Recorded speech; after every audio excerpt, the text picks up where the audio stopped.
Several people are dead this morning following a two-plane crash in Alaska.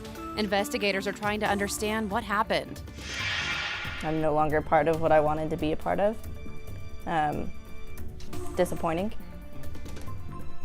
I have no idea where I'm going to go from here. An airman's incredible story. She survived being crushed in the 2017 Amtrak crash, but she says she will never be the same. There is a new candidate making a 2020 run for president, and he comes from a nearby state.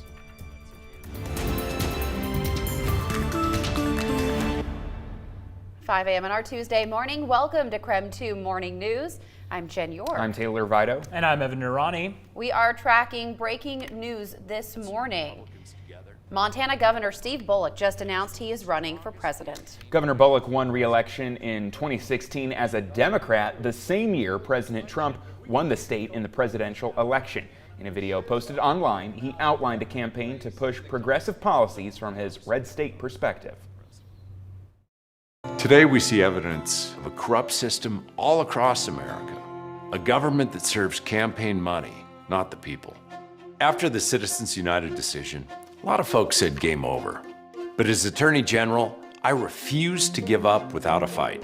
This is the fight of our time. It's been the fight of my career.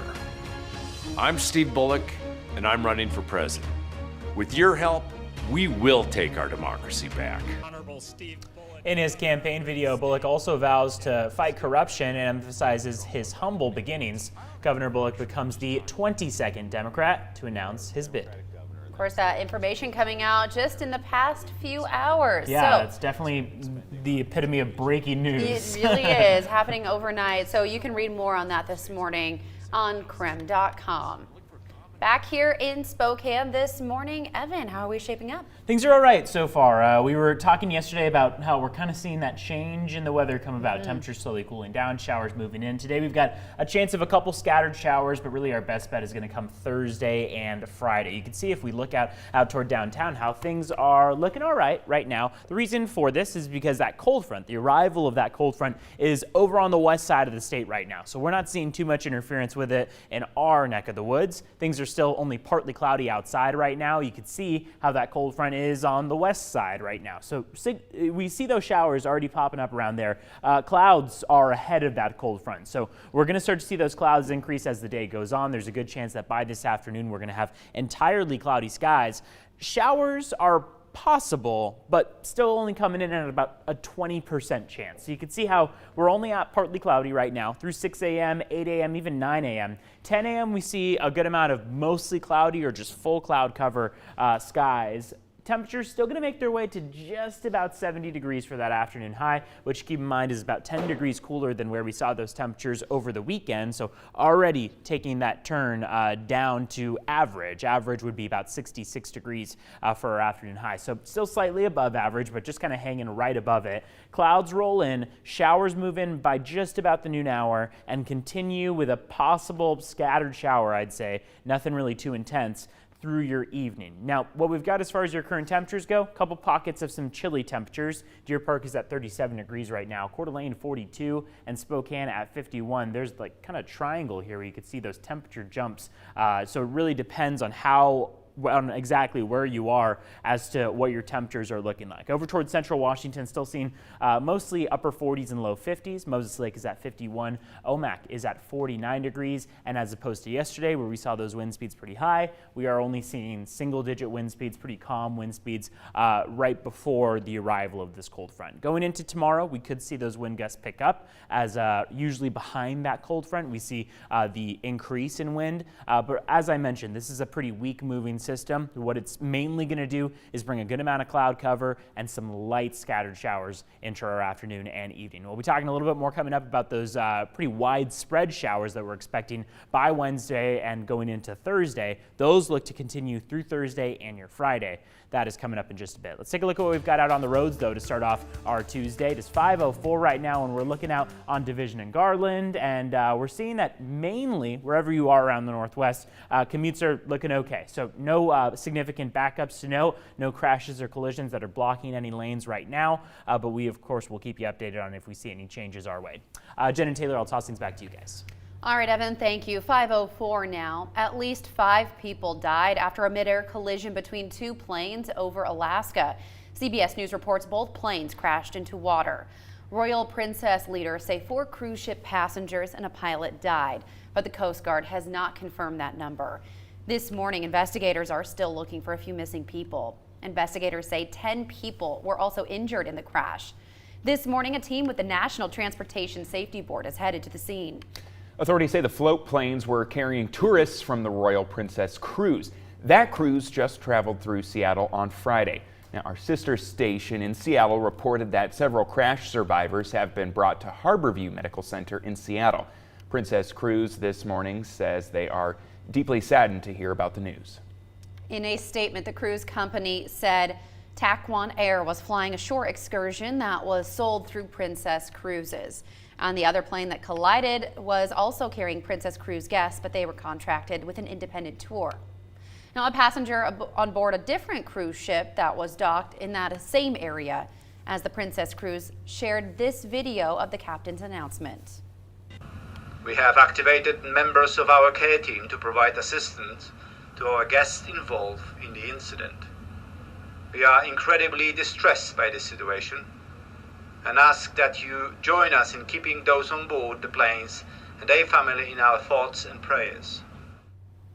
Taquan Air leaders say the company has suspended all of its flights for now, and the company is fully cooperating with the NTSB, the FAA, and all others who are investigating. A victim from the deadly 2017 Amtrak derailment in DuPont is taking the company to court. 3 people died and several others were hurt when the train jumped the tracks and landed on Interstate 5. Tiffany Vincent remembers the moment right before it happened. She said she remembers noticing the train traveling faster than usual. She survived the crash but has permanent injuries. She enlisted in the Air Force with the dream of eventually becoming a police officer. Vincent said she was on track to fulfill her dreams until the day of the accident. She was bedridden for 6 months. And even after months of recovery, she says she can't move the same. The weight on my spine and then the amount of gear that rubs up against all of the screws that I have in my back is beyond uncomfortable. It's something that I couldn't be able to make it through a full shift or a full duty day and still be able to help people. No. Vincent will be medically discharged from the Air Force this summer. The preliminary investigation suggested the train was going 78 miles an hour when it should have been going 30. And now Vincent and her lawyer say they want to share her story. She says by taking legal action, she hopes she can prevent another crash like this from happening again. Through their negligence, they were going at a way too high speed. Amtrak is not commenting on this lawsuit, but we are expecting to hear quite a bit from the company next week. Next Tuesday, the National Transportation Safety Board will be issuing its final report and the final analysis as to what happened and maybe even why. 5:08 now on our Tuesday morning. China hit back in the trade war, announcing tariffs on $60 billion worth of American-made goods. The move came only a few days after President Trump hiked tariffs on $200 billion worth of Chinese imports. The trade war with China took a toll yesterday, sending stocks into their worst one-day slide since early January. Last night, the president said he's confident that his tariff plan will work out. We'll let you know in about 3 or 4 weeks whether or not it was successful. You never really know, right? But I have a feeling it's going to be very successful. The president also suggested placing more tariffs on Chinese imports. He said those tariffs would apply to essentially all products not currently covered by the existing tariffs. China's top diplomat insists both countries have the ability to resolve each other's demands. President Trump and China's president will meet at the G20 summit in less than 2 months. Meanwhile, the Justice Department has ordered a review of the origins of the Russia investigation. The U.S. Attorney General appointed Connecticut U.S. Attorney John Durham to oversee an inquiry into the origins of the probe. He will determine if investigators collected intelligence on the Trump campaign legally. 5:09 now. Every day, an average of 7 people die in house fires. Experts say most of the victims do not have working smoke alarms. The American Red Cross wants to fix that. In 2014, they launched the Sound the Alarm campaign. Now, we are partnering with the Red Cross and the Spokane Fire Department to help our community. If you're looking for a smoke alarm recommendation, the fire department recommends the brands Kitty Brown or First Alert, preferably with lithium batteries. The Red Cross can buy alarms for about $15 each and install them for families in need. That means a $15 donation can save a life. We would like to raise enough money this week to buy 100 alarms. We have posted a link to donate on KREM.com for the Sound the Alarm campaign. A couple familiar looking faces in that shot right there. You did that previously, right? Yeah, we canvassed some neighborhoods and we passed out flyers where folks could collect free smoke alarms and have the fire department come in and install it and make sure everyone was safe and have enough smoke alarms for their entire house. Yeah, I think that's pretty cool. Yeah, absolutely. Yeah.